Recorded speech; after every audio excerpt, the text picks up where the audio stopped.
Hey guys, here is what you're going to do for math today. It's super simple, I promise. It should not take you very long. It's pretty much what we did yesterday, but instead of using a real ruler in your hands, you're using something on your Chromebook. So you're going to take your ruler, make sure that you line it up so that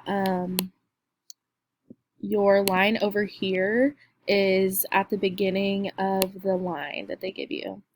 So there we go. So I'm going to go ahead and I'm going to look, and this is probably, it's at least 4 inches, so I'm going to have 4 and something. So it looks like it's 4, and this is 1/4, 2/4, 3/4, and then 4/4. So this is about 1 and 1/4 inches. So I'm going to come over here, I'm going to type 1, and then I know you can't do fractions on a Chromebook, so you can do a 1, slash 4 for 1 and 1/4.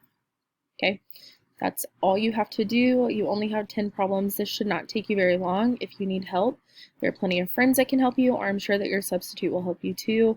Have a good rest of your day, and I will see you guys on Monday.